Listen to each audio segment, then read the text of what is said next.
someone's gotta play devil's advocate, and I guess it's gonna be me. So this is how KSI can and might lose to Tommy Fury. Let's talk about it. Thank you guys so much for clicking on the video. Just a quick announcement for you guys. This Saturday, May 20th, around 9:30 p.m. Eastern Time, I will be live for the undisputed lightweight championship of the world, Devin Haney versus Vasily Lomachenko. That is again at 9:30 p.m. Eastern Time this Saturday, May 20th. Hope to see some of you there to watch an amazing fight.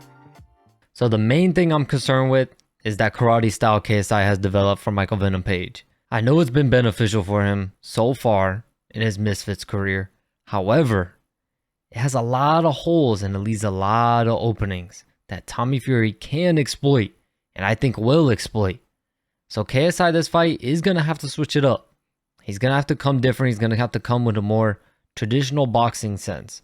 Because if KSI comes to this Tommy Fury fight thinking that he can do to him what he did to Face Temper and what he did to Joe Fournier, he's going to be sorely mistaken. And problem number one is going to come from his hand placement.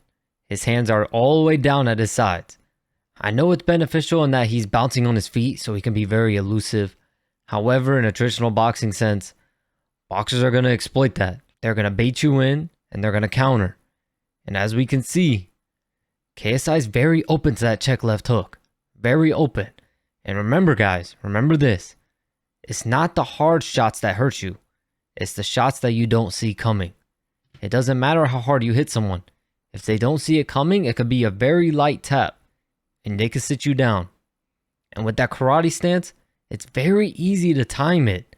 You can see KSI's rhythm. You can easily pick up on that rhythm and catch on to it. So I don't like the karate stance for this fight. It served him well in his other fights against previous fighters because they didn't really expect it. They were still pretty new to the game. The problem is he's fighting someone with a lot of experience and with a great team behind him that can really exploit those weaknesses in KSI's game. So he's going to have to switch it up. He's going to have to do something different. The second thing I'm concerned with is the rounds. If this is a 6-rounder, go ahead, do the karate style. But the more the rounds are, the more of a problem it's going to be for KSI because he's not going to be able to use that style. He's not going to be able to use it because it's going to gas him out. And the problem with that style is the more tired you get, the more you're going to be susceptible to getting hit because KSI is not going to be quick on his feet enough to move out of the way. And Tommy Fury, he's gonna hit KSI with some punches, as we saw with the Jake Paul fight, as we've seen with all of Tommy Fury's other fights. He's a big time volume puncher. He's gonna touch KSI up. He's gonna touch him up a lot. And if KSI's too stationary and he's not moving enough on his feet, it's gonna be a long night for him. And the third thing is Tommy Fury's jab. Tommy Fury's gonna be supporting a decent reach advantage here. Best believe he's going to be pumping that jab in KSI's face and it's going to bother him. It's going to be annoying.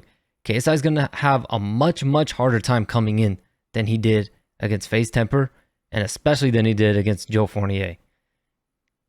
Tommy Fury's not going to be as hesitant as Joe Fournier was. Tommy Fury isn't going to be as stationary and be willing to take those straight right hands on the jaw like Joe Fournier was. Tommy Fury's going to pump that jab in KSI's face. He's going to distract him, and he's going to come with that right hand, or he's going to come over the top. He's going to go to the body, and I think that could cause KSI some serious problems. I expect Tommy Fury to go to the body heavily this fight, slow KSI down, and then work his way upstairs in the later rounds. KSI is going to need to do the best he can to conserve that energy, because Tommy Fury, we've seen in all these other fights, Tommy Fury can keep the volume up all rounds. So KSI is going to need to conserve that energy, because Tommy Fury will outpunch him if he doesn't. So do I think KSI can pull out the win? Of course. But he's got to come with the right game plan. Styles make fights. And styles win fights. KSI needs to come in with the right game plan. And I'm sorry to tell you this, but that karate style isn't going to be enough. It's just not. It's going to get him into troubles. But here's the catch. We haven't seen KSI go past the second round. So he probably had something planned for those rounds that we haven't seen yet.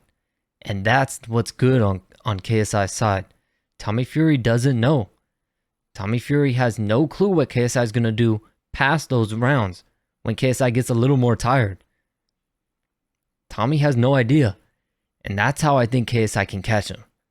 I think that's how KSI can surprise him. And like I always say, the person who surprises you in the ring is an extremely dangerous fighter, no matter how good or how bad they are.